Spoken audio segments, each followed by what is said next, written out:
ఈరోజు దేవుని సన్నిధి గురించి మనం తెలుసుకుందాం.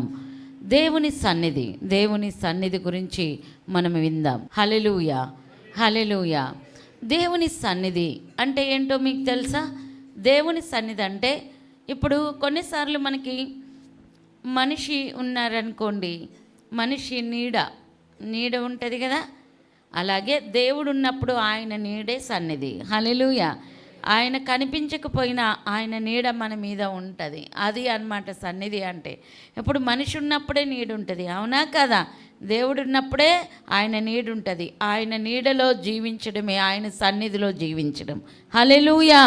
సో దేవుని సన్నిధిలో ఉండడం వల్ల, దేవుని సన్నిధిలో జీవించడం వల్ల, దేవుని సన్నిధిలో బ్రతకడం వల్ల మనకి చాలా లాభాలు ఉన్నాయి.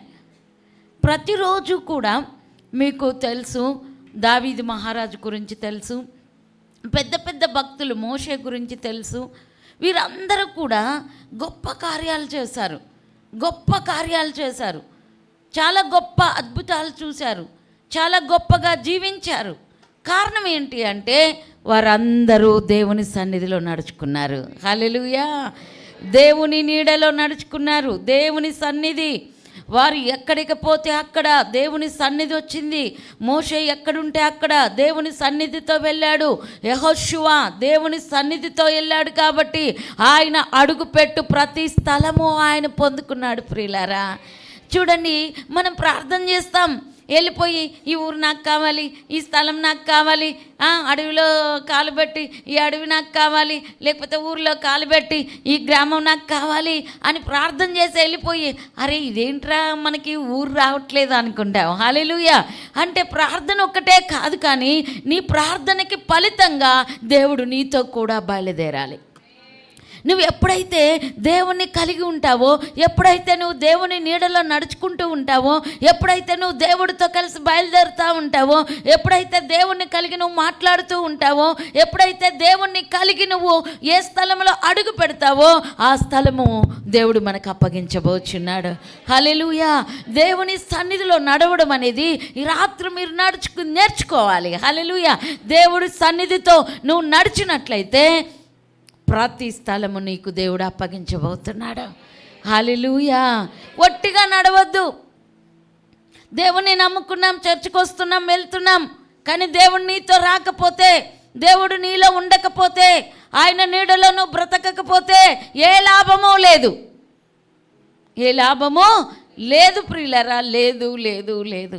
అందుకే ఆయన సన్నిధితో నడిచారు కాబట్టి యెహోషువ కనానులో అడుగుపెట్టినప్పుడు అక్కడ ఉన్నటువంటి శత్రువులందరినీ కూడా ఓడించి మరి యెహోషువ ఆ స్థలాన్ని స్వాధీనపరుచుకున్నాడు. హల్లెలూయా. యెహోషువ ఆ స్థలాన్ని స్వాధీనపరుచుకున్నాడు. దేవుని సన్నిధితో నడిచాడు కాబట్టి మోషే ఫరోను ఓడించాడు. ఈ యెహోవా సన్నిధి అతనికి తోడుగా ఉంది కాబట్టి ఎర్ర సముద్రం కూడా పాయలుగా అయిపోయింది. ప్రియులారా, ఈరోజు నీ శత్రువులు నీకు లోబడాలనుకుంటున్నావా? ఈరోజు శత్రువు నీ కాళ్ళ కిందకి రావాలని కోరుకుంటున్నావా? ఈరోజు నువ్వు అడుగుపెట్టిన స్థలం నీది కావాలని కోరుకుంటున్నావా? అయితే నీ పక్షంలో ఎవరున్నారు అన్నది చాలా ఇంపార్టెంట్.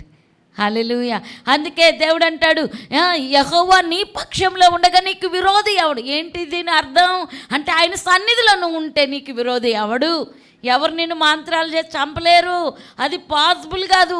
నువ్వు యెహోవా నీడలో ఉన్నావు, యెహోవాని ఆశ్రయించి ఉన్నావు, యెహోవా రెక్కల కింద ఉన్నావు. నిన్ను చంపగలిగిన వాడు ఎవరు కూడా లేరు. హల్లెలూయా. ఈరోజు అందుకే చూడండి, 105వ కీర్తన 4వ వచనంలో ఒక మంచి మాట ఉంటుంది. యెహోవాని వెతుకుడి, ఆయన బలాన్ని వెతుకుడి, ఆయన సన్నిధిని నిత్యము వెతుకుడి. క్లాస్ కొట్టి దేవుని మహిమపరుద్దాం. యెహోవాని వెతుకుడి, ఆయన సన్నిధిని వెతుకుడి, ఆయన బలాన్ని వెతుకుడి, ఆయన సన్నిధిని ప్రతిరోజు. నిత్యము అంటే ప్రతిరోజు ఆయన సన్నిధిని మనం వెతకాలి. హల్లెలూయా. ఇక్కడ ఎంతమంది ప్రతిరోజు ఆయన సన్నిధిని వెతుకుతున్నారు?